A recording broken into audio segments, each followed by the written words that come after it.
तो दोस्तों, कहानी की शुरुआत इस ड्रामे की फीमेल मेल लीड से होती है जिसका नाम की सॉन्ग होता है। सॉन्ग की आंखें जब खुलती है तो देखती है कि कमरे के चारों तरफ आग ने उसे घेर लिया है। सॉन्ग प्रेग्नेंट थी। सबसे पहले वो अपने हस्बैंड को देखती है, लेकिन उसका हस्बैंड तो रूम में मौजूद ही नहीं था। वो चारों तरफ उसे ढूंढने लग जाती है और घर से बाहर निकलने की कोशिश भी करती है। तभी भागा भागा उसका हस्बैंड, जिसका नाम की चैन से था, वो वहाँ पर हाजिर होता है। हमारी सॉन्ग उसे देखकर सांस में सांस आती है, लेकिन जब वो उसकी तरफ ध्यान से देखती है तो उसे पता लगता है कि उसकी शर्ट्स के बटन खुले हुए हैं। साथ ही उसके गर्दन पे कुछ लिपस्टिक का निशान भी है। जैसे ही वो उसके पास आता है तो उसके बाद वो उसको कंसोल करने लग जाता है और कहता है कि तुम्हें टेंशन लेने की ज़रूरत नहीं है, मैं अब यहाँ पर आ गया हूँ, मैं तुम्हें यहाँ से बाहर लेकर जाऊँगा। ऐसे कहकर वो उसे अपनी गोद में ले जाता है। बट हमारी जो सॉन्ग थी, उसकी नज़र अभी भी चैंसे की गर्दन पर ही थी, जिसपे की लिपस्टिक के निशान लगे हुए थे। ये सब कुछ देखकर वो बड़ी ही हैरान होती है, लेकिन तभी चैंसे सुरक्षित उसे उस कमरे से बाहर लेकर आ जाता है और उसके बाद उससे कहने लग जाता है कि तुम ठीक तो हो ना, सही टाइम पे मैं वहाँ पर आकर तुम्हारी मैंने जान बचा दी। तभी हमारी जो सॉन्ग होती है वो उससे कहने लग जाती है कि सोते टाइम तो तुम मेरे साथ थी, अचानक से आखिरकार कहाँ गायब हो गई थी? मैं सभी जगह तुम्हें ढूंढ रही थी, लेकिन तुम मुझे कहीं मिले ही नहीं। अब जब इन दोनों के बीच में ये बातचीत चली रही होती है, तभी इन दोनों को कुछ ही दूर से एक लड़की दिख रही होती है और इस लड़की का नाम सीसी होता है। सीसी उन दोनों के बीच में ये दरार देखकर बड़ी ही खुश हो रही होती है। सॉन्ग चैंसी से बोलती है कि ये क्या हालत बना रखी है तुमने अपनी, जिसके बाद वो फटाफट से अपनी शर्ट्स के बटन को लगाने लग जाता है। हमारी सॉन्ग समझ जाती है कि कुछ न कुछ गड़बड़ तो है। इतने में ही कार के अंदर से एक लड़की निकलती है।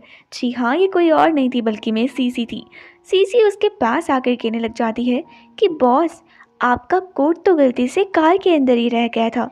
ये सब कुछ देखकर हमारी सॉन्ग समझ जाती है कि कुछ तो गड़बड़ है, लेकिन उसे ये नहीं पता था कि उसका हस्बैंड, जिसे वो 10 सालों से इतना ज़्यादा प्यार करती थी, वो उसे धोखा दे रहा है और वो भी उस पर चीट कर रहा है किसी और लड़की के साथ। इससे पहले कि सॉन्ग कुछ भी सोचती, चैन से उसे शांत करवाने लग जाता है और कहता है कि ऐसा कुछ नहीं है, हम दोनों तो बस ऑफिस में काम करते हैं और किसी इंपॉर्टेंट मीटिंग के चलते मुझे आधी रात को घर से जाना पड़ा।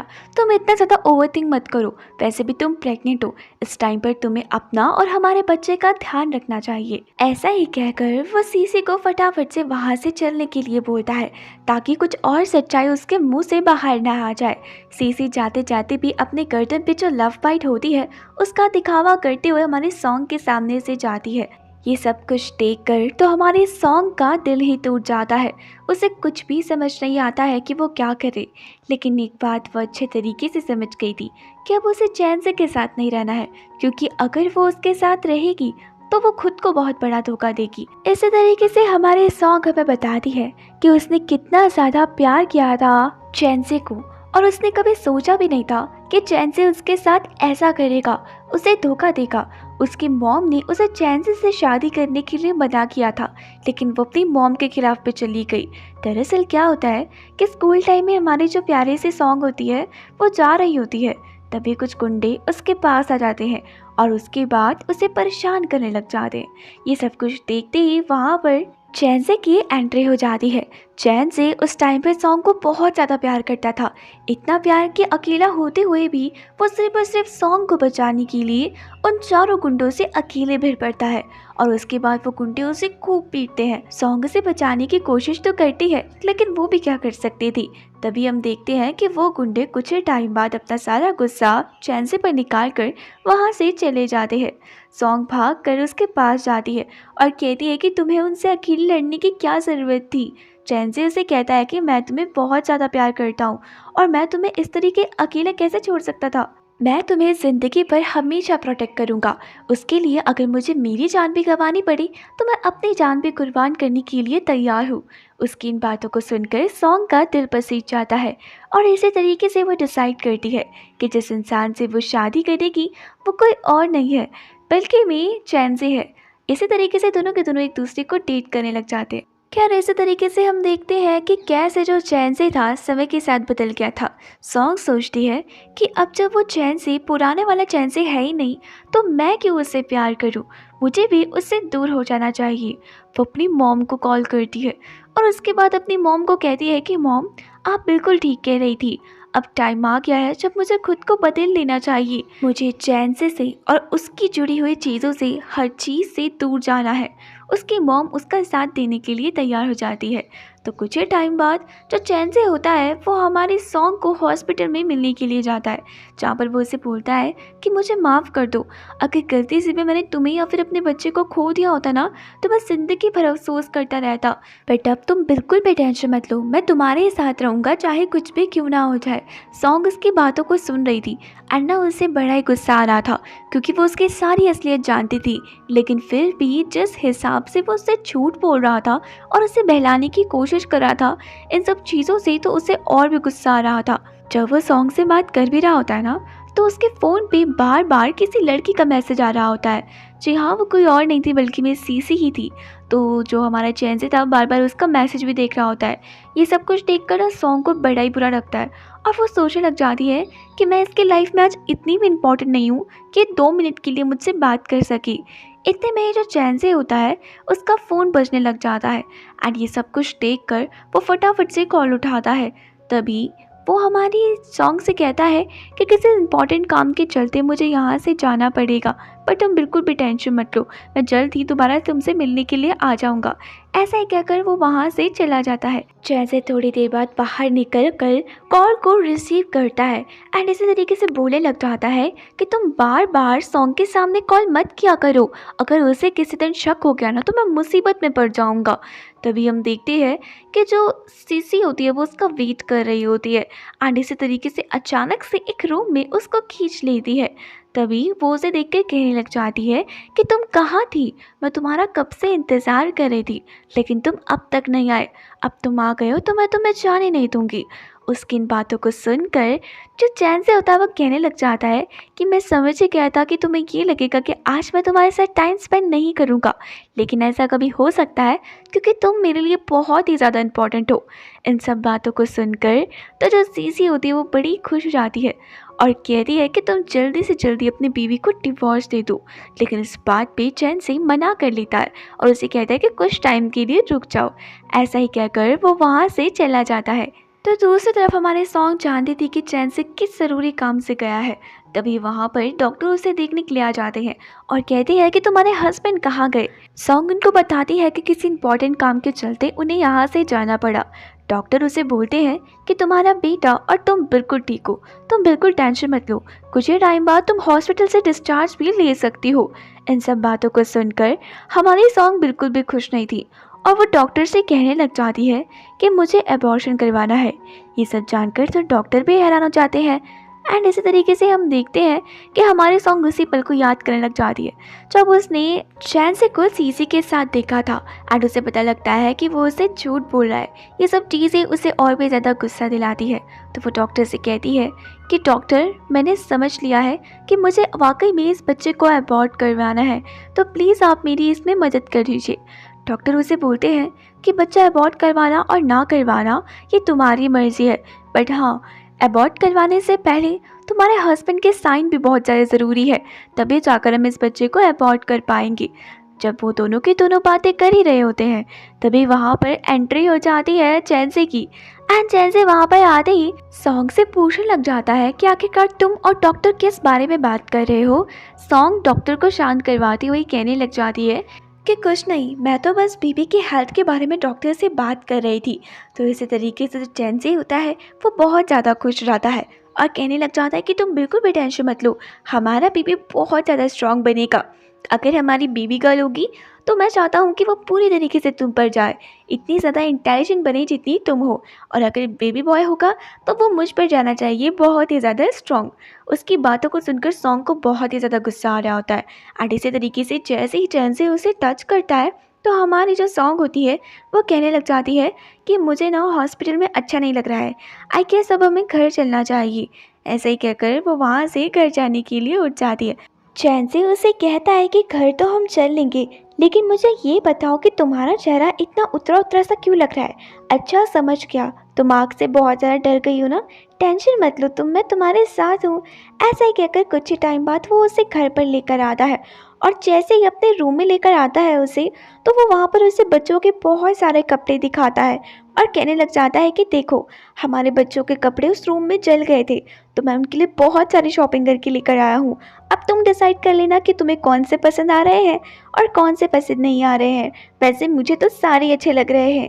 ऐसे ही कहकर वो उसे बेबी के कपड़े दिखाने लग जाता है, लेकिन जो सॉन्ग थी वो उसकी बातों पर बिल्कुल भी ध्यान नहीं दे रही होती है। एंड ऐसा लगता है कि उसे तो चैन की बातों पर बिल्कुल भी इंटरेस्ट ही नहीं है।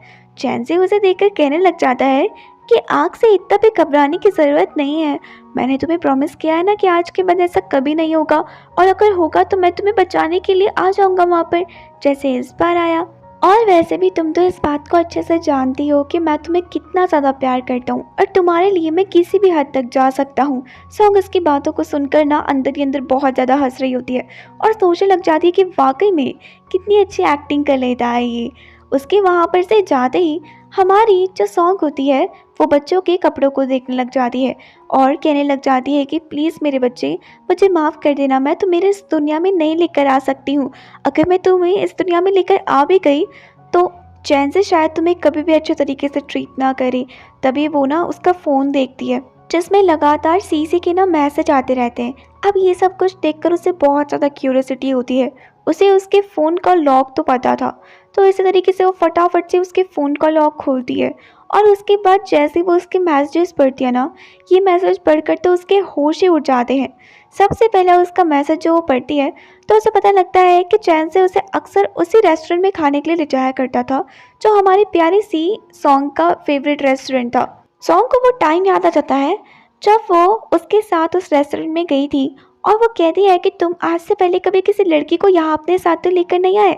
जहाँ पर चैन से बड़े ही विश्वास के साथ उससे कहता है कि मैं तुम्हारे अलावा ना तो किसी लड़की को पसंद करता हूँ और ना ही करूँगा। तुम्हें लगता है कि मैं तुम्हारे अलावा यहाँ पर किसी को भी लेकर आऊँगा? और सॉन्ग उसकी बातों पर भरोसा भी कर लेती है, ये सोचकर कि वो उसे बहुत ज़्यादा प्यार करता है। सच्चाई तो उसके सामने अब आ रही थी, और उसे पता लग रहा था कि वाकई में वो उसे कितना ज़्यादा प्यार करता है कि उसके होते हुए उसका किसी और लड़की के साथ अफेयर चल रहा है, वो भी तब जब वो प्रेग्नेंट है और उसे उसकी सबसे ज़्यादा ज़रूरत है। यही तो सिर्फ एक सच था जो अभी उसकी आंखों के सामने आया था। वो आगे मैसेज देखती है तो उसे पता लगता है कि उसने जो सीसी है उसे एक बहुत ही महंगा नेकलेस गिफ्ट दिया था। दरअसल जब वो फॉरेन ट्रिप मारकर आया था तो वो उसके पॉकेट में बिल देखती है, और उस बिल को देखकर उसे लगता है कि वो उस नेकलेस को उसके लिए लेकर आया हुआ है और कुछ टाइम बाद वो उसे सरप्राइज देगा। लेकिन उसने आज तक उसे वो नेकलेस नहीं दिया था, तो वो समझ गई थी कि आखिरकार वो नेकलेस कहाँ गया। ये सब कुछ देखकर तो बेचारी का दिल ही टूट जाता है, और वो सोचने लग जाती है कि आखिरकार क्यों उसने इतना आंख बंद कर कर इस चैन से जैसी लड़की पर भरोसा किया जिसने उसकी फीलिंग्स की कदर ही नहीं की और उसे इतना फॉर ग्रांटेड ले लिया कि उसके बारे में एक पल के लिए भी नहीं सोचा। कुछ और दूर स्क्रॉल करने के बाद उसे पता लगता है कि किस तरीके से वो हर रोज़ जो सीसी है उससे मिलने के लिए जाया करता था। साथ ही जो सीसी है वो भी प्रेग्नेंट है। सॉन्ग को ये सब बातें जानकर खुद पर बहुत ज़्यादा गुस्सा आता है, क्योंकि इस लड़के के लिए वो अपनी पूरी फैमिली के खिलाफ गई थी। आज इस लड़के ने उसे इतना बड़ा धोखा दिया था। वह तभी उसे चैन से के आने की आहट सुनाई देती है, और वो फटाफट से जाकर बेड पर लेट जाती है ताकि चैन से को कुछ भी पता न लगे कि हमारे सॉन्ग को उसकी सारी सच्चाई पता लग चुकी है। चैन जी उसके पास आता है और उसके बाद उससे कहने लग जाता है कि थैंक्स अ लॉट मुझे एक बेबी देने के लिए। मैं इस दुनिया का सबसे लकी हस्बैंड हूँ जो मुझे तुम्हारी जैसी वाइफ मिली, और बहुत ही ज़्यादा खुश हूँ। जल्दी से बस ये बच्चा इस दुनिया में आ जाए तो मुझसे ज़्यादा लकी लड़का इस दुनिया में कोई भी नहीं होगा। ऐसा ही कहकर वो सो जाता है। लेकिन जो सॉन्ग होती थी उसकी ये सब चीज़ें सुनकर ना बिल्कुल भी उसे नींद ही नहीं आ रही होती है, और वो बहुत ज़्यादा दुखी होती है। सॉन्ग कहने लग जाती है कि तुम मुझे पसंद नहीं करते हो ना, तो मैंने डिसाइड कर लिया है कि अब तुम्हें मुझे झेलने की और ज़्यादा ज़रूरत नहीं है और तुम उस सीसी से शादी कर सकते हो। इसकी इजाज़त मैं तुम्हें दे रही हूँ। लेकिन हाँ चैन से, जितना प्यार मैंने तुम्हें करा था, अब मैं तुमसे उससे भी ज़्यादा नफरत करती हूँ और मैं तुम्हारे पास आज के बाद कभी भी वापस नहीं आऊँगी, चाहे कुछ भी क्यों ना हो जाए। कुछ ही टाइम बाद हमारी सॉन्ग की आंखें खुलती है, जिसके बाद वो सबसे पहले डिवोर्स पेपर और अबॉर्शन के पेपर्स को ढूंढने लग जाती है। कुछ ही टाइम बाद उसे वो पेपर्स मिल जाते हैं और वो सोच रही होती है कि आखिरकार कैसे वो चैन से इन पेपर्स पर साइन करवाए, क्योंकि वो ये बात अच्छे से जानती थी कि इतने इजीली तो चैन से उन पेपर्स पर साइन नहीं करने वाला है। उसे पक्का कुछ तो अपनी तिकड़म भिड़ानी पड़ेगी जिस वजह से वो उसका पीछा छोड़ दे।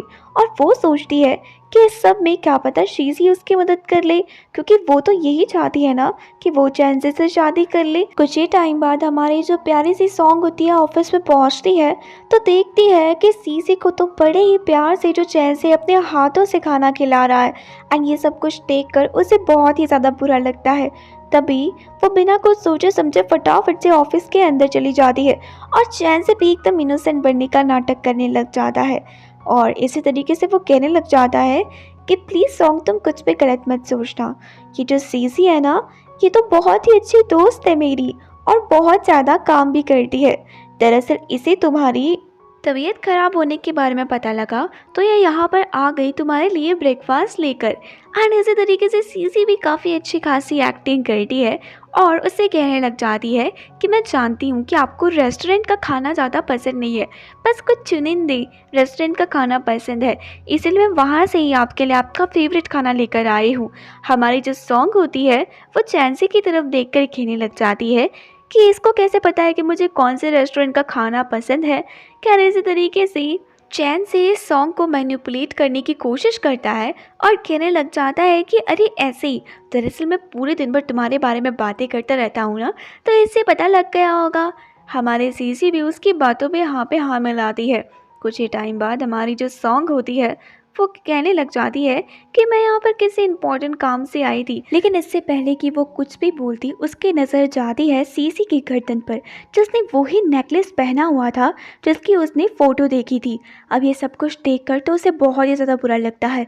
एंड इसी तरीके से वो उससे कहने लग जाती है कि सीसी वाकई में जिसने भी तुम्हें ये नेकलेस दिया है ना, ये तो बहुत खूबसूरत है। तो सीसी उससे कहती है कि मुझे मेरे बॉयफ्रेंड ने ये गिफ्ट दिया है और वो मुझसे बहुत ज़्यादा प्यार करता है, मेरे लिए किसी भी हद तक जा सकता है। ये सब कुछ सुनकर सॉन्ग को बहुत ज़्यादा बुरा लगता है एंड इसी तरीके से उसकी तबीयत खराब होने लग जाती है। तभी जो चैन से होता है वो उसे कहता है कि जल्दी से यहाँ से चलो, मैं तुम्हें रेस्ट करवाने के लिए लेकर जाता हूँ। ऐसा ही कहकर वो उसे अपने साथ लेकर वहाँ से चला जाता है और उसे कार में बैठने के लिए बोलता है। वो आगे बैठने वाली होती है, तभी वहाँ पर सीसी दौड़ कर आ जाती है और कहने लग जाती है कि प्लीज़ अगर तुम्हें कोई प्रॉब्लम ना हो तो तुम पीछे बैठ सकती हो, वो आगे ना मुझे वॉमिटिंग आती है। तो हमारी सॉन्ग को वो पल याद आने लग जाता है जब पहली बार उन्होंने गाड़ी खरीदी थी। एंड चैन से उसे बताता है कि ये गाड़ी मैंने तुम्हारी बदौलत ही खरीद पाई है, क्योंकि तुमने मेरे सबसे बुरे टाइम पे मेरा साथ दिया था। वाकई में तुम बहुत ज़्यादा अच्छी हो, मुझे हर टाइम पर सपोर्ट करती हो। मैं तुम्हारा एहसान कभी नहीं चुका पाऊँगा, तुम्हें कभी नहीं भूलूंगा। लेकिन आज वो दिन आ गया था जब वो उसे वाकई में भूल गया था। एंड इसी तरीके से वो उसे कहने लग जाता है कि हाँ तुम इसे आगे बैठने दो, बिकॉज इसकी तबीयत ख़राब हो जाती है। और हमारी सॉन्ग एक शब्द ना कहे हुए फटाफट से गाड़ी के पीछे जाकर बैठ जाती है। सीसी जो होती है ना, वो सॉन्ग को चिढ़ा रही होती है एंड इसी तरीके से सॉन्ग भी समझ जाती है। जानबूझ के उसे और चिढ़ाने के लिए वो चैंसी के और भी ज़्यादा क्लोज आने लग जाती है, लेकिन तभी चैंसी उसे रोक लेता है क्योंकि वो नहीं चाहता था कि उसके बारे में किसी भी हालत में सॉन्ग को पता लगे। एंड कुछ इसी तरीके से हमारी जो सॉन्ग होती है वो उस पल को याद करने लग जाती है जो कि उसने चैंसी के साथ बिताए हुए थे, और वो सोचने लग जाती कि वाकई में कितना ज़्यादा बदल गया है। तो इसी तरीके से उसे भी अब बहुत ही जल्दी बदलना पड़ेगा और इसके बारे में सोचना बंद करना पड़ेगा। एक ऐसा टाइम था हमारे सॉन्ग के लाइफ में जब वो उसके साथ ज़िंदगी बिताने के लिए बहुत ज़्यादा खुश थी, लेकिन आज एक वो टाइम आ गया था जब वो जल्द से जल्द उससे दूर जाना चाहती थी। सीसी बार बार चैंसे को टच कर रही होती है तो चैंसे उसे रोक लेता है और कहता है कि तुम पागल हो गई होगा, इस तरीके से हरकतें मत करो। एंड हमारी जो सॉन्ग होती है कुछ ही टाइम बाद वो फटाफट से कार से बाहर उतर जाती है। चैंसे सभी के सामने सॉन्ग का बहुत ही अच्छे तरीके से ध्यान रख रहा होता है, तो ऑफिस में ना जितनी लड़कियां होती है वो उसे देख रही होती है और उन दोनों की तारीफ करने लग जाती है, ये कहकर कि सॉन्ग और चैंसे साथ में कितने अच्छे लग रहे हैं। हमारे सॉन्ग को तो इन सब बातों को सुनकर गुस्सा आता है और वो तो वहाँ से चुपचाप निकल पड़ती है। लेकिन सीसी जो थी ना, उन लड़कियों को देखकर उसे बहुत ही ज़्यादा गुस्सा आता है। एंड वो क्या करती है कि उसकी फ़ाइल छीन लेती है और कहती है कि तुम यहाँ पर मैचेस बनाने के लिए हो क्या, या फिर काम करने के लिए? जाकर जल्दी से अपना काम करो, नहीं तो तुम्हें इस ऑफिस से बाहर निकलवा दूंगी, समझे तुम? तो तभी जो चैन से होता है वह सीसी को शांत करवाता है और कहने लग जाता है कि आखिरकार इतना ज़्यादा गुस्सा क्यों कर रही हो तुम। सीसी उसे कहने लग जाती है कि तुम अपनी वाइफ के सामने मुझे इग्नोर मार रहे हो, आखिरकार ऐसा क्यों कर रहे हो तुम, मैं तुमसे पूछ सकती हूँ? चैन से उससे कहता है कि वो अभी प्रेग्नेंट है, अंडरस्टैंड करो, मुझे उसे ठीक तरीके से ट्रीट करना पड़ेगा। और आखिरकार तुम इतना तेज तेज क्यों बात कर रही हो? तुम क्या चाहती हो कि हमारे अफेयर के बारे में पूरे ऑफिस में पता लग जाए और उसके बाद तुम्हारी और मेरी बेइज्जती हो? ठीक है मामा, अब इतने नाटक मत करो, मैं रात को तुमसे मिलने के लिए आ जाऊंगा और तुम्हारे साथ रहूंगा। इन सारी बातों को सुनकर जो सीसी होती है वो खुश जाती है और उसकी बातों को मानने के लिए हाँ भी बोल देती है। तो कुछ टाइम बाद हम देखते हैं कि जो सॉन्ग होती है वो ऑफिस में होती है एंड वहाँ पर सीसी का वेट कर रही होती है। सीसी वहाँ पर उसके लिए दूध का ग्लास लेकर आती है और उसे गुस्से में टेबल पर रख देती है। वो डिसाइड करती है कि चाहे कुछ भी क्यों ना हो जाए, उसे इस सॉन्ग को ना सब कुछ बताना ही पड़ेगा ताकि वो खुद ही रास्ते से हट जाए। उसके बाद वो उससे कहने लग जाती है कि तुम्हारा जो हस्बैंड है ना वो मुझसे बहुत ज़्यादा प्यार करता है और तुम ये बात जानती हो कि मैं तुम्हारे हस्बैंड के साथ प्रेग्नेंट भी हूँ। वो तुम्हारे लाइफ में ना जितना भी इम्पोर्टेंट हो, लेकिन तुम उसकी लाइफ में बिल्कुल भी इम्पोर्टेंट नहीं हो। अभी भी टाइम है, उसकी लाइफ से दूर चले जाओ, नहीं तो मुझे कुछ ऐसा करना पड़ेगा जिससे तुम्हें और तुम्हारे बच्चे दोनों को ही बहुत बड़ा नुकसान हो सकता है। तो उसकी बातों को सुनकर सॉन्ग कहने लग जाती है कि रियली तुम मेरे हस्बैंड को इतना ज़्यादा प्यार करती हो, तो ठीक है, मैं तुम्हारे लिए जर्नी और भी ज़्यादा आसान करना चाहती हूँ। मैं तो तुम्हारे हस्बैंड के साथ वैसे भी नहीं रहना चाहती हूँ, और अगर तुम चैनज़े के साथ रहना चाहती हो तो सबसे पहले तो मुझे डिवोर्स लेना पड़ेगा उससे, और मैं अगर उसे डिवोर्स के लिए बोलूँगी तो वो तो मानेगा नहीं। तो बेहतर यही होगा कि अगर तुम उससे डिवोर्स के पेपर पे साथ साथ अबॉर्शन के पेपर पर साइन करवा लो, तो उसके बाद शादी कर कर तुम उसके साथ हमेशा रह लेना, ना कि मिस्ट्रेस की तरह उसके साथ रहना। इन सब बातों को सुनकर ना सॉन्ग को बिल्कुल भी भरोसा नहीं होता है और वो कहने लग जाती है कि तुम सच बोल रही हो, मुझे तो तुम्हारी बात पर बिल्कुल भी भरोसा नहीं है। तो तभी वो उससे कहती है कि मैं बिल्कुल सच कह रही हूँ जीजी, और तुम्हें मेरी बातों पर भरोसा करना पड़ेगा, इसलिए तुम्हें मेरा काम भी करना पड़ेगा। तभी हम देखते हैं कि वहाँ पर एंट्री हो जाती है चैनज़े की। एंड चैनज़े जैसे ही वहाँ पर आता है तो सबसे पहले तो वो सॉन्ग को चेयर पे बैठने के लिए बोलता है। उसे चेयर पे बैठने के बाद तभी उसके सामने सीसी आ जाती है और कहती है कि चैनज़े, ऑफिस की कुछ इंपॉर्टेंट फाइल मेरे पास है, जल्द से जल्द तुम इन फाइल्स पर साइन कर लो। चैन से ये बात नहीं जानता था कि जो पेपर सीसी उसे दे रही है वो डिवोर्स के और अबॉर्शन के पेपर है। एंड इसी तरीके से वो उससे कहता है कि ठीक है, मैं इन पेपर्स पर साइन कर दूंगा।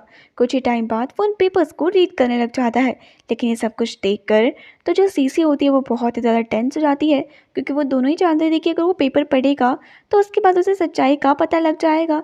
तो वो क्या होती है कि उसे इमोशनल ब्लैकमेल करने लग जाती है और कहने लग जाती है कि तुम्हें मुझ पर बिल्कुल भी भरोसा नहीं है ना। उसकी बातों को मानकर जो चैनज़े होता है उन पेपर पर साइन करने लग जाता है। हमारी जो सॉन्ग थी वो उन सारे पलों को याद करने लग जाती है जो कि उसने बिताए थे चैनज़े के साथ, और वो सोचने लग जाती है कि जो कुछ भी हो रहा है वो बिल्कुल सही हो रहा है, क्योंकि मैं एक ऐसे इंसान के साथ नहीं रह सकती हूँ जिसके लाइफ में मैं इम्पॉर्टेंट ना हूँ। और तुम्हें तो इस बात का पता भी नहीं होगा चैनज़े कि जिन पेपर पे तुम साइन कर रहे हो वो हमारे डिवोर्स के पेपर है, लेकिन जब तुम्हें पता लगेगा तो शायद तुम बहुत ज़्यादा खुश होंगी। सीसी उन पेपर्स पे साइन करवाकर बड़ी खुश रहती है और कहने लग जाती है कि आई लव माई बॉस, वो मेरी हर बात को मानते हैं और बहुत अच्छे तरीके से ट्रीट करते हैं। अब ये सब कुछ सुनकर तो जो चैनज़े होता है वो बहुत ही ज़्यादा घबरा जाता है और उसके बाद सॉन्ग पे जाकर उसे बोलने लग जाता है कि तुम इस लड़के की बातों में मत आओ, दरअसल ये भी यंग है ना, तो इन छोटी छोटी बातों में बहुत ज़्यादा खुश रहती है और वैसे भी ये मेरी सारी बातों को मानती है। तभी जो हमारी सॉन्ग होती है वो कहने लग जाती है कि पता है मुझे कि तुम दोनों के बीच में सब कुछ कितना अच्छा चल रहा है। उसकी बातों को चैन से सुन नहीं पाता है, उसे वो दोहराने के लिए बोलता है तो सॉन्ग उससे बोलती है कि रहने दो, तुम्हारी कोई काम की चीज़ नहीं है। कुछ ही टाइम बाद वो चैन से कहती है कि मुझे अब घर जाना है, तो उसकी बातों को सुनकर चैन से कहता है कि तुम टेंशन मत लो, मैं तुम्हें घर छोड़ दूंगा। जहाँ पर हमारी सॉन्ग उससे अपना हाथ छिड़वाती है और कहती है कि ज़रूरत नहीं है, किसी और लड़के को तुम्हारी यहाँ पर ज़रूरत है, तो बेहतर ये होगा कि तुम उसी के साथ रहो। तभी हम देखते हैं कि हमारी सॉन्ग अपने रिंग को देखने लग जाती है और उसे वो पल याद आता है जहाँ पर चैंज़े ने सभी के सामने उसे प्रपोज़ किया था और वो उसे अपनी फीलिंग का कन्फेशन भी करता है। इस दिन हमारी सॉन्ग बहुत ज़्यादा खुश थी, लेकिन वो जानती नहीं थी कि जो इंसान उसे इतनी ज़्यादा खुशी दे रहा है, किसी दिन उसी इंसान की वजह से वो बहुत ही ज़्यादा दुखी हो जाएगी। काश कि जो पल उसने चैंज़ी के साथ बिताए थे, वो पल उसकी ज़िंदगी में आते ही नहीं तो शायद उसे इतना दुख ना होता। खैर बाहर जाकर वो डिसाइड करती है कि अब वो बिल्कुल भी बैक स्टेप नहीं लेगी और चैंज़ी को अपनी लाइफ से मिटा देगी। वो अपनी मॉम को कॉल करती है और उसके बाद उनसे कहने लग जाती है कि मॉम, मैं बहुत ही जल्दी अपना बच्चा अबॉर्ट करवाने वाली हूँ और उस टाइम पर मुझे आपकी सबसे ज़्यादा ज़रूरत है। होप सो कि आप उस टाइम पर मुझे देखने के लिए ज़रूर आएंगी। इतने लंबे टाइम से आपने मुझे नहीं देखा है, तो क्या मेरे बुरे टाइम में आप मेरा साथ देंगी? उसकी मॉम थी। आखिरकार वो कैसे उसको बुरे टाइम पे छोड़ सकती थी? वो वहाँ आने के लिए तैयार हो जाती है। तो दूसरी तरफ चैन से भी सॉन्ग को देखने के लिए घर जाने वाला होता है तो सीसी उसे रोक लेती है और उसके बाद उससे कहने लग जाती है कि तुमने कहा था कि आज रात को तुम मेरे साथ रहोगी, तो तुम उसके साथ क्यों जा रहे हो? उसकी बातों को सुनकर चैन से कहने लग जाता है कि वो प्रेग्नेंट है एंड इस टाइम पे मुझे उसका साथ देना पड़ेगा। तो तभी जो सीसी होती है वो कहती है कि मैं भी तो प्रेग्नेंट हूँ, मैं भी तुम्हारे बच्चे की माँ बनने वाली हूँ, तुम्हें मेरा साथ देना चाहिए। एक काम करो कि तुम उसे डिवोर्स दे दो, उससे अपना पीछा छुड़वा दो। उसकी बातों को सुनकर जो चैन से होता है उस पर गुस्सा करने लग जाता है और कहता है कि मैं उसे डिवोर्स नहीं दे सकता हूँ क्योंकि वो मुझे बहुत ज़्यादा प्यार करती है। तो जो सीसी होती है वो रोने लग जाती है, जिसके बाद चैन से उसे शांत करवाता है और उससे कहने लग जाता है कि तुम्हें छोड़कर भले ही मैं किसी और के पास जा सकता हूँ, ऐसा मत बोलो तुम। मैं तुम्हारी अच्छे तरीके से टेक केयर करूँगा और इस बात की तुम बिल्कुल भी चिंता मत लो। तो दूसरी तरफ हम देखते हैं कि हमारी प्यारी सी जो सॉन्ग होती है वो हॉस्पिटल में पहुँच जाती है एंड उसकी मॉम भी उससे मिलने के लिए आ जाती है, जहाँ पर वो उससे कहने लग जाती है कि मैंने तुम्हें कहा था कि उस लड़के से शादी मत करो। मैं जानती थी कि वो पहले से ऐसा चीटर निकलेगा। मेरी बच्ची की क्या हालत बना दी है उस लड़के ने, उसको तो मैं बिल्कुल भी छोड़ूंगी नहीं। अपनी मॉम की बातों को सुनकर सॉन्ग जो होती है अपनी मॉम को शांत करवाती है और कहती है कि प्लीज़ मॉम आप उसे कुछ मत बोलिएगा क्योंकि मेरी ही गलती है, मैंने ही उसके प्रपोज़ल को एक्सेप्ट किया था। खैर अब जब मौका मुझे एक मिल रहा है अपनी गलतियों को सुधारने का, तो मैं इस मौके को कैसे जाने दे सकती हूँ। ऐसे तरीके से उसे याद आता है कि एक स्कूल में उसका दोस्त था बहुत ही अच्छा, जो कि उसके साथ हमेशा रहता था और वो उसे बहुत ज़्यादा प्यार करता था। लेकिन हमारी जो सॉन्ग होती है वो जिन यानी कि अपने बचपन के दोस्त को बताती है कि वो किसी और लड़के को पसंद करती है और वो उससे शादी करना चाहती है, इसलिए वो उससे दूर जा रही है। ये सब बातों को सुनकर जिनको बहुत ज़्यादा गुस्सा आता है। हमारी जो प्यारी सी सॉन्ग होती है अपनी मॉम से कहती है कि जिन क्या मुझे अभी भी याद करता होगा, शायद उसकी तो शादी भी हो गई होगी और वो मुझे भूल भी गया होगा। तभी डॉक्टर उसका नाम बुलाती है। वो डॉक्टर से मिलने के लिए जा ही रही होती है, इतने में ही उसके सामने आ जाता है हमारा चैन से और सीसी। उसको देखते ही वो बहुत ही ज़्यादा घबरा जाता है और कहने लग जाता है कि आखिरकार तुम यहाँ पर क्या कर रही हो। तब जाकर उसे याद आता है कि आज तो उसके डॉक्टर के साथ अपॉइंटमेंट थी, लेकिन हमारे सॉन्ग उसे देखकर बड़ी सरप्राइज होती है। तभी जो सॉन्ग की मॉम होती है वो चैंजे को वहाँ से जाने के लिए बोलती है और कहती है कि अपनी बेटी के साथ मैं हूँ, मैं उसका सारा चेकअप करवा सकती हूँ, तुम इस बात की बिल्कुल भी टेंशन मत लो। तभी सॉन्ग की नज़र सीसी के हाथ में जो सर्टिफिकेट होता है उस पर जाती है एंड उसे पता लगता है कि वो वहाँ पर सीसी के बच्चे का चेकअप करवाने के लिए आ रखे हैं। ये सब कुछ देखकर तो उसे चैंजे से और भी ज़्यादा गुस्सा आता है और वो उसे बिना बात किए हुए ही अंदर चली जाती है। चैंजे जो होता है वो सॉन्ग से बात करने की कोशिश करता है, लेकिन हमारी जो सॉन्ग होती है वो उसे इग्नोर मारकर फटाफट से अंदर चली जाती है। जब चैन से सीसी को लेकर जा रहा होता है तभी वो कुछ नर्स की बातें सुनता है, जहाँ पर उसे पता लगता है कि एक सॉन्ग नाम की लड़की है जो अपना अबॉर्शन करवाने के लिए यहाँ पर आई है। दरअसल उसका हस्बैंड किसी और लड़की के साथ इन्वॉल्व है, जिस वजह से वो अब अपने हस्बैंड के साथ नहीं रहना चाहती है, इसीलिए वो अपना अबॉर्शन करवाना चाहती है। इस बारे में सुनकर तो वो नर्स से कहना चाहता है कि उसका नाम क्या है, तो तभी उसे पता लगता है कि वो तो सॉन्ग है। तो उसी तरफ हमारी जो सॉन्ग होती है वो चैंसे के ही बारे में सोच रही होती है और सोचने लग जाती है कि ठीक ही हुआ कि वो उससे दूर हो गई, नहीं तो उसे कुछ और टाइम बाद इस बारे में पता लगता तो ना जाने वो क्या करती। वो अपनी आंखें बंद कर लेती है एंड इसी तरीके से वेट कर रही होती है कि कब जाकर ये ऑपरेशन सक्सेसफुल हो। तभी हम देखते हैं कि जो चैंजे होता है उसे सॉन्ग के ऑपरेशन के बारे में पता लगता है, तो वो बिना कुछ सोचे समझे भागे भागा उसके पास चला जाता है और उसके बाद डॉक्टर्स को उसका ऑपरेशन करने के लिए मना करता है। तभी वो सॉन्ग पर बहुत ही तेज चिल्लाता है और कहने लग जाता है कि आखिरकार किसने तुम्हें इतना हक दे दिया कि मेरी परमिशन के बिना इस तरीके से तुम अपना अबॉर्शन करवा रही हो। तुम आखिरकार खुद को समझती क्या हो? जितना तुम्हारा इस बेबी पे हक है उतना ही मेरा भी इस बेबी पे हक है। अब मेरी परमिशन के बिना तुम ऐसा कुछ नहीं कर सकती हो। कोई भी डॉक्टर इस बच्चे को अबॉर्ट नहीं करेगा। उसकी बातों को सुनकर हमारी जो सॉन्ग होती है अब वो अपने आप को बिल्कुल भी कंट्रोल नहीं कर पाती है और उसे देखकर कहने लग जाती है कि अपनी बकवास बंद रखो। अपनी लस्ट को सेटिस्फाई करके कोई असल में बाप नहीं बन जाता है। बाप का फ़र्ज़ समझते भी हो तुम क्या होता है? मेरी पूरी प्रेगनेंसी के दौरान एक भी पल तुम मेरे साथ नहीं थे।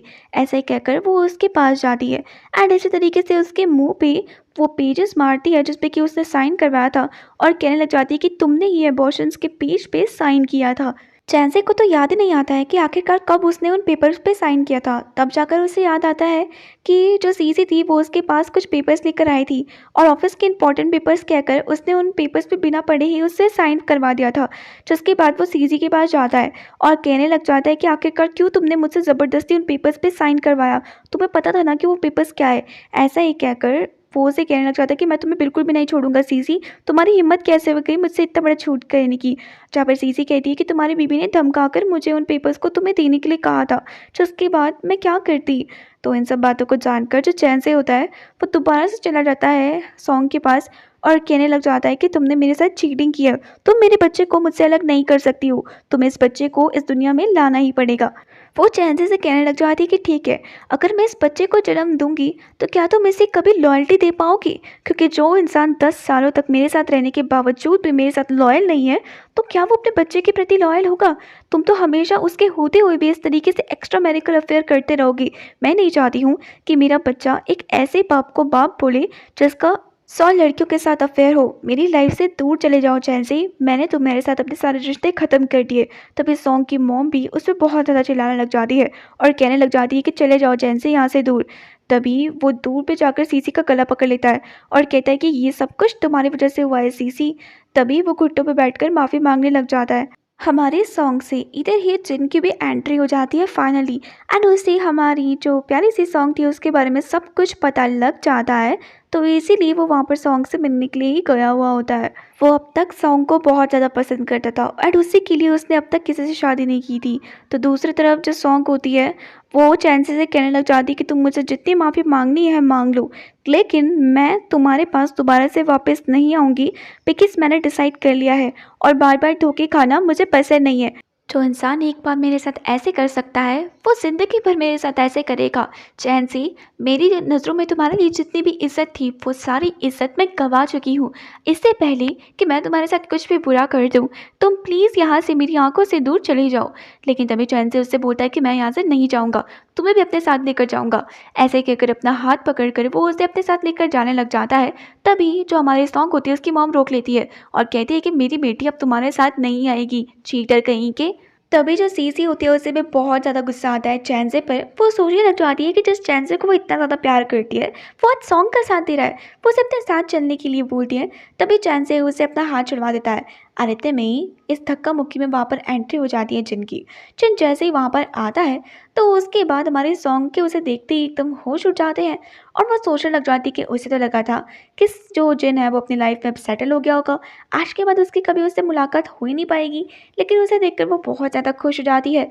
तभी वो उसे अपनी गोद में उठाता है और उसके बाद उसे कहता है कि तुम्हें फ़िक्र करने की बिल्कुल भी ज़रूरत नहीं है। अब मैं यहाँ पर आ गया हूँ, मेरे होते हुए तुम्हें कोई परेशान नहीं करेगा। कुछ ही टाइम बाद वो उसे ऑपरेशन थिएटर में लेकर जाता है और कहता है कि मुझे सब चीज़ों के बारे में पता लग गया है। अगर तुम वाकई में इस बच्चे को अबॉर्ट करना चाहती हो तो तुम कर सकती हो और अगर तुम्हें नहीं भी करना है तो ये भी तुम्हारी मर्ज़ी है। तो तभी सॉन्ग कहती है कि नहीं, मुझे इस बच्चे को अबॉर्ट करवाना है, चाहे कुछ भी क्यों ना हो जाए। ऐसा ही कहकर वो ऑपरेशन थिएटर में लेट जाती है एंड ऐसे तरीके से अपनी आंखें बंद कर देती है। बाकी सब कुछ डेस्टिनी पर ही छोड़ देती है। कुछ ही टाइम बाद उसकी आंखें खुलती है तो अभी तक हमारा जो जिन था वो वहीं पर ही खड़ा हुआ होता है और उसका होश में आने का वेट करता है। हमारी सॉन्ग उसे देखकर बहुत ही ज़्यादा सरप्राइज़ होती है और कहने लग जाती है कि तुम अब तक यहाँ पर मेरा इंतज़ार कर रहे हो। मैंने नहीं सोचा था कि इतने लंबे टाइम बाद मैं दोबारा से तुम्हें अपनी लाइफ में कभी देख पाऊंगी। तभी वहाँ पर एंट्री हो जाती है चैंसे की एंड चैंसे सॉन्ग को देख कर कहता है कि हमारा बच्चा कहाँ है। वो उसे बताती है कि मैंने बच्चा अबॉर्ट करवा लिया है। जिन उसे कहता है कि पिछली बार मार खाकर भूल गए, जो इस बार भी मार खाना चाहते हो, जल्दी से यहाँ से बाहर निकल जाओ। और जैसा कि तुम्हें सॉन्ग ने कहा है, उसे डिवोर्स भी दे दो, तभी जाकर वो तुम्हें माफ़ कर पाएगी। जो जैन से होता है वो अपने घुटनों पे बैठ जाता है और सॉन्ग से कहता है कि मैं यहाँ पे तुमसे बात करने के लिए आया हूँ, तो मुझे तुमसे बात करना है। प्लीज़ मुझे एक चांस दे दो। मैं मानता हूँ कि मेरी गलती है, लेकिन तुम्हें बच्चे को नहीं मारना चाहिए था। मेरी गलती की वजह से तुमने एक इनोसेंट की जान क्यों ले दी? सॉन्ग उसे कहती है कि तुमसे और तुम्हारी हर एक जुड़ी चीज़ से मुझे नफरत है। मैं उन सभी चीज़ों को अपनी लाइफ से दूर कर दूंगी। एंड इसी तरीके से उसकी तबीयत खराब होने लग जाती है। तभी वो खड़ी होती है एंड जैनसी को देखकर कहने लग जाती है कि तुमने मेरी आज तक कभी इज्जत नहीं की, मेरे प्यार का मजाक बना दिया तुमने, और यहाँ पर आकर मुझे ज्ञान दे रहे हो। मैं तुमसे एक रिक्वेस्ट करना चाहती हूँ, अगर तुमने मुझे ज़िंदगी में थोड़ा सा भी प्यार किया हो तो मेरी लाइफ से दूर चले जाओ जैनसी, क्योंकि शायद मैं अब अपनी लाइफ में कभी भी तुम्हें पसंद नहीं कर पाऊँगी, ना ही तुम्हें प्यार कर पाऊँगी। तभी वो बोलता है कि ठीक है, तुमने बच्चे को अबॉर्ट करवा दिया, अब तो तुम्हारा सारा गुस्सा शांत हो गया होगा, तो क्या हम दोबारा से अपनी एक नई ज़िंदगी को शुरू कर सकते हैं, अगर तुम चाहो तो। तभी उसकी बातों को सुनकर सॉन्ग इससे कहने लग जाती है कि मेरा दिमाग ख़राब मत करो और निकल जाओ यहाँ पे से। वो जिन को कहती है कि मैं अब इस इंसान को और ज़्यादा नहीं सह सकती हूँ जिन, प्लीज़ इसे यहाँ से बाहर भिजवा दो।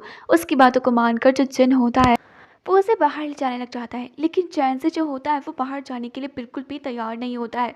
तो जिन उसे और भी ज़्यादा मारने लग जाता है। हमारी जो सॉन्ग होती है वो जिन से कहने लग जाती है कि प्लीज़ तुम इसे बाहर छोड़ दो, लेकिन इस तरीके से मारो मत। उसकी बातों को सुनकर जो जिन होता है वो उसे ज़बरदस्ती बाहर खींचकर लेकर चला जाता है। कुछ ही टाइम बाद जो जिन होता है वो चैनसे को देखकर कहने लग जाता है कि अभी भी तुम्हारे पास मौका है, फटाफट से तुम उसे डिवोर्स दे दो, तो मैं तुम्हें कुछ नहीं करूँगा। लेकिन अगर तुमने उसे डिवोर्स नहीं दिया तो तुम्हें इसके लिए बहुत बड़ी कीमत चुकानी पड़ेगी, और इस बात का ध्यान रखना, मैं सिर्फ कहता ही नहीं हूँ बल्कि मैं करता भी हूँ, तो तुम्हें मेरी सारी बातों को मानना पड़ेगा। तो उसकी बातों को सुनकर वो कहने लग जाता है कि सॉन्ग मुझे बहुत ज़्यादा पसंद करती है, मैं उसे डिवोर्स नहीं दे सकता हूँ। जिसके बाद जन सभी के सामने उसे बहुत ज़्यादा मारने लग जाता है एंड इस तरीके से वहाँ पर सभी लोग इकट्ठा हो जाते हैं लड़ाई को देखने के लिए। वह नेक्स्ट सीन में हम देखते हैं कि जो जिन होता है वो चला जाता है हमारी सॉन्ग के सामने बैठने के लिए। सॉन्ग उसे देखकर कहने लग जाती है कि तुम कभी थकते नहीं हो क्या? जब से मैं बीमार हो रखी हूँ तब से मेरे ही पास हो, थोड़ा सा तुम भी आराम कर लो। तभी वो उसे बोलता है कि तुम जानती हो कि पहले तुमने एक वेडिंग ड्रेस के बारे में मुझसे कहा था जो तुम्हें बहुत ज़्यादा पसंद आई थी, तो हमारे सॉन्ग उसे बोलती है कि तुम्हें अब तक उस वेडिंग ड्रेस के बारे में याद है क्या? तो वो उसे बोलता है कि हाँ, मैंने वही वेडिंग ड्रेस अपने हाथों से तुम्हारे लिए बनाई हुई है एंड आई नो तुम्हें ना वो बहुत ही ज़्यादा पसंद आएगी। पहले हमारे बीच में जो कुछ भी हुआ था उन सारी बातों को भूल जाओ, मैं तुम्हारे साथ एक नई लाइफ की शुरुआत करना चाहता हूँ। अगर तुम चाहो तो क्या हम इस नई लाइफ को शुरुआत कर सकते हैं, जहाँ पर हमारी जो सॉन्ग होती है वो एकदम शांत हो जाती है, क्योंकि अभी अभी उसे प्यार में इतना बड़ा धोखा मिला था, वो दोबारा से धोखा नहीं खाना चाहती थी। तो वो उसे बोलती है कि इतने जल्दी मैं इतना बड़ा डिसीज़न नहीं ले सकती हूँ, प्लीज़ तुम मुझे कुछ टाइम दो, उसके बाद मैं तुम्हें अपना डिसीज़न बताऊँगी। उसकी बातों को सुनकर जन उसकी बातों को मानने के लिए हाँ भी बोल देता है और उसे कहता है कि तुम्हें जितना वक्त चाहिए तुम उतना वक्त ले सकती हो। मैंने तुम्हारा इतने लंबे टाइम तक इंतज़ार किया है, तो कुछ और टाइम भी तुम्हारे साथ इंतज़ार करने के लिए मैं तैयार हूँ। तो दूसरी तरफ हम देखते हैं कि जो सीसी होती है वो चली जाती है चैनसे को देखने के लिए, लेकिन चैनसे की हालत ना बहुत ज़्यादा ख़राब थी और वो बहुत ही ज़्यादा ड्रिंक कर रहा होता है। ये सब कुछ देखकर सीसी को समझ नहीं आ रहा था कि आखिरकार इसको क्या हो गया है। वो उसके पास जाती है और उसके बाद ना जो उस पे घाव लगे हुए होते हैं उन पर मरहम लगाती है और कहने लग जाती है कि आखिरकार तुम्हें क्या हो गया है, तुम टेंशन क्यों ले रहे हो, वो तुम्हारी लाइफ से चली गई है, चलो अब हम दोनों की दोनों एक दूसरे से शादी कर लेंगे। लेकिन चैन से ना उसकी बातों को बिल्कुल भी इंटरेस्ट नहीं दिखा रहा होता है एंड इसी तरीके से उसके तरफ मुंह ही फेर लेता है वो। जिसके बाद जो सीसी होती है वो ज़बरदस्ती उसको गले लगाने लग जाती है और कहती है कि मैं तुम्हें नहीं छोड़ूंगी। जिसके बाद जो हमारा चैन से होता है कि वो इतने ज़्यादा नशे में होता है कि कुछ टाइम बाद उसे ऐसा लगने लग जाता है कि जिस लड़की के साथ वो अभी है वो कोई और नहीं है बल्कि मैं उसकी वाइफ सॉन्ग है। तो उसे देखकर वो बहुत ही ज़्यादा खुश हो जाता है एंड उसके बाद उसका नाम लेते हुए उससे माफ़ी मांगने लग जाता है एंड इसी तरीके से उसके बाद वो उसे किस करने लग जाता है। दिस इज़ हाउ ये दोनों के दोनों एक दूसरे के साथ नाइट स्पेंड करते हैं। नेक्स्ट मॉर्निंग चैनसे की आंखें खुलती है तो उसके सामने वहाँ पर उसकी वाइफ नहीं होती है बल्कि मिस सीसी होती है एंड उसे देखकर ना वो बहुत ही ज़्यादा शॉक हो जाता है और कहने लग जाता है कि हकीकत तुम यहाँ पे क्या कर रही हो। सीसी उसे कहती है कि कैसी अजीब बातें कह रहे हो तुम, मैं ही तुम्हारे साथ अक्सर रहती हूँ, तुम अपनी वाइफ के साथ रहते ही कहाँ थे, तुम तो उससे नफरत करते थे ना, और तुम तो उसे पसंद भी नहीं करते थे, मैं तुम्हारी लाइफ में सबसे ज़्यादा इंपॉर्टेंट थी। जहाँ पर उसकी बातों को सुनकर चैंसे को बहुत ज़्यादा गुस्सा आ जाए एंड वो वहाँ से जाने लग जाता है और कहता है कि मैं तुम्हें पसंद नहीं करता हूँ, मैं तुम्हारे साथ सिर्फ और सिर्फ टाइम पास कर रहा था, अब तो तुम्हें ये बात समझ आ गई होगी।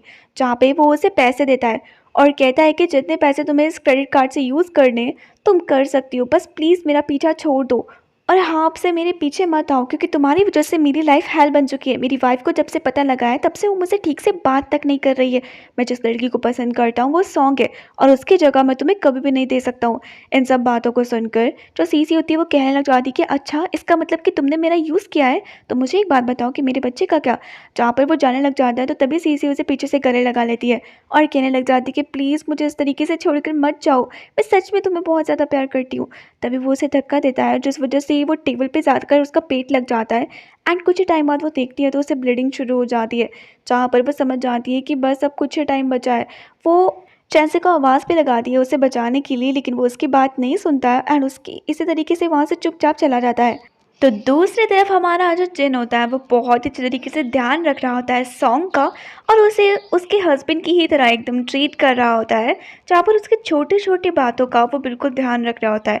ये सब कुछ देखकर सॉन्ग बहुत ही ज़्यादा खुश रहती है और सोचने लग जाती है कि वाकई में जो जिन है वो एकदम हस्बैंड मटेरियल है, तो वो उसे एक मौका देकर देख सकती है, क्या पता उसके साथ वो एक अच्छी लाइफ जिए। तभी वहाँ पर उसकी मॉम की एंट्री भी हो जाती है एंड उसकी मॉम तो पहले से ही चाहती थी कि उसकी शादी जिन से हो। तभी वहाँ पर जिन की एंट्री होती है जो उसके लिए एक बुके लेकर आया हुआ होता है, इस उम्मीद में कि आज जो सॉन्ग है वो मान जाएगी। बट वो नहीं जानता था कि सॉन्ग ने अब ये पूरे तरीके से डिसाइड कर लिया था कि वो धोखेबाज चैंसे के साथ नहीं रह सकती है। जिन जैसे ही चैंसे को देखता है तो वो उसको उसके बाद अपने साथ बाहर लेकर आता है और उसे देखकर कहने लग जाता है कि तुम्हें अपनी बेइज्जती करवाना बहुत ज़्यादा अच्छा लगता है क्या। मैं जानता हूँ कि तुम्हारे दिल में उसके लिए फीलिंग्स है जो भी है, लेकिन वो तुम्हें पसंद नहीं करती अब तुम्हारी गलतियों की वजह से, इसीलिए तुम उसकी लाइफ से दूर चले जाओ, तुम्हारे लिए ज़्यादा बेहतर होगा। जहाँ पर वो उसे डिवोर्स पेपर दिखाता है और कहता है कि तुमने ऑलरेडी डिवोर्स पेपर पर साइन कर चुका है, तो इसीलिए ज़्यादा हीरो बनने की कोशिश मत करो। जहाँ पर हमारा जो चैंसे होता है वो उसे कहता है कि मेरी बातों को समझने की कोशिश करो जिन, मैं उसे 10 सालों से बहुत ज़्यादा पसंद करता हूँ। जिन को उसकी बातों को सुनकर बहुत ज़्यादा गुस्सा आता है एंड एक मुक्का मारकर उसे कहने लग जाता है कि सीरियसली तुम उसे 10 सालों से प्यार करते हो, ये तुम्हारा प्यार था कि उसकी प्रेगनेंसी में तुम किसी और का सहारा लेने लग गए क्योंकि वो तुम्हारी नीड उस टाइम पर सेटिस्फाई नहीं कर पा रही थी। देखो, मैं ज़्यादा तुम्हें नहीं बोलना चाहता हूँ, लेकिन इस बात का ध्यान रखना कि अगर अब तुम मुझे उसके आसपास दिख गए तो मैं तुम्हें बिल्कुल नहीं छोड़ूंगा। तभी उसे कॉल आता है चैंसे को और उसे पता लगता है कि ना उसे हॉस्पिटल में जल्द से जल्द बुलाया जा रहा है, क्योंकि उसकी जो सीसी है उसका बच्चा अब इस दुनिया में नहीं रहा है और उन्हें जल्द से जल्द उसका अबॉर्शन करना पड़ेगा। इस बारे में सुनकर जो चैंसे होता है वो भागा भागा उसके पास जाता है, जहाँ पर जो हमारी सीसी होती है वो रो रही होती है। चैंसे उसे शांत करवाता है और कहता है कि तुम टेंशन मत लो, मैं तुमसे शादी करने के लिए तैयार हूँ। वो उससे शादी करने के लिए इसलिए तैयार होता है क्योंकि वो सोचता है कि सॉन्ग को पता लगेगा कि वो सीसी के साथ शादी कर रहा है, तो उसके बाद उसे जेलसी फील होगी, इसीलिए वो उससे शादी करने के लिए दोबारा से तैयार हो जाएगी।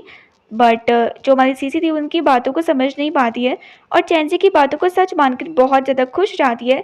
साथ ही उसे थैंक्स भी बोलती है उससे शादी करने के लिए और उसे एक नई लाइफ देने के लिए।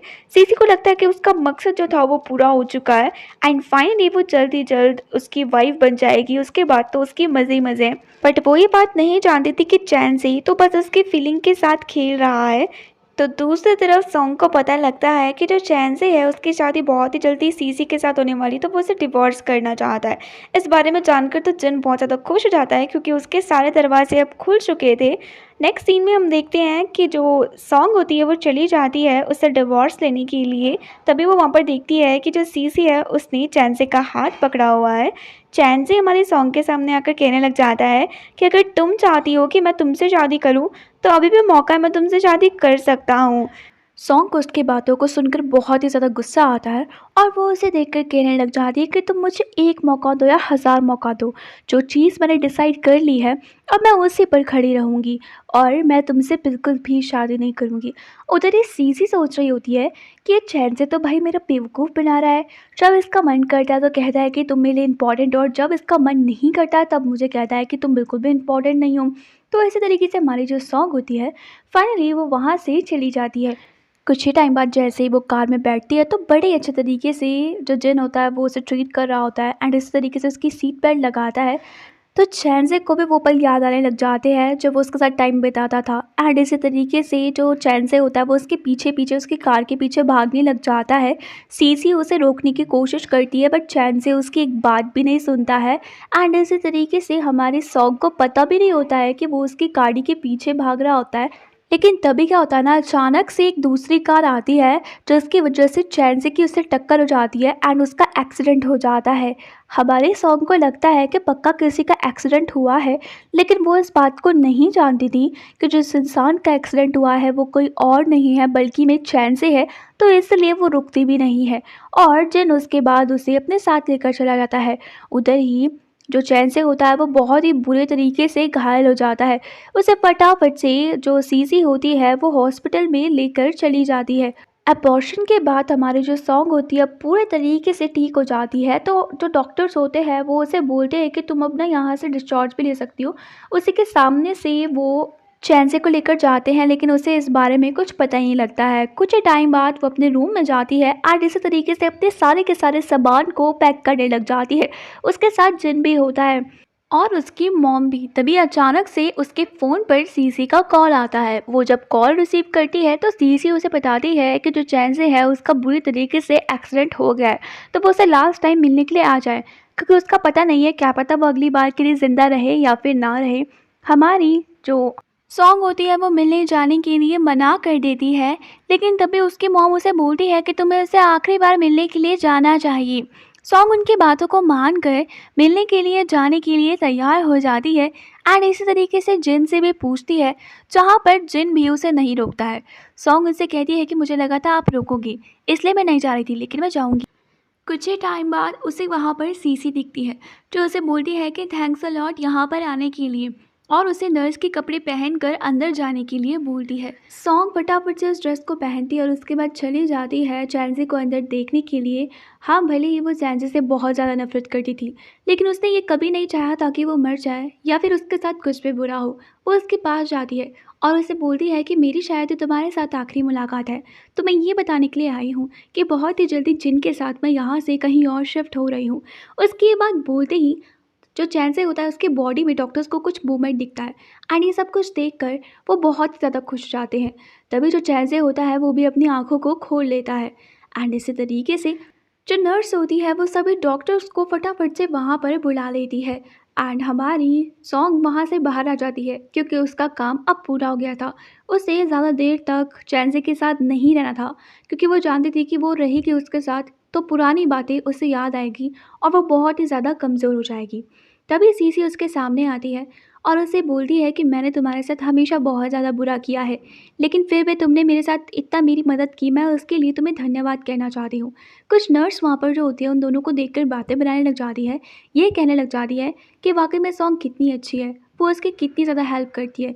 तभी जो सीसी होती है वो अपने घुटनों पर बैठ जाती है और सॉन्ग से कहती है कि जब तक चैनज़े पूरी तरीके से ठीक ना हो जाए तुम प्लीज़ उसके साथ रह लो। उसकी बातों को मानकर सॉन्ग चैनज़े के सामने रहने के लिए तैयार हो जाती है एंड धीरे धीरे करके जो चैनज़े होता है वो थोड़ा थोड़ा ठीक होने लग जाता है। तभी हम देखते हैं कि वो सॉन्ग को देखकर कहने लग जाता है कि प्लीज़ मुझे एक मौका दे दो सॉन्ग, मैं मानता हूँ कि मुझसे गलती हुई है, लेकिन एक गलती की माफ़ी तो मुझे मिल सकती है ना।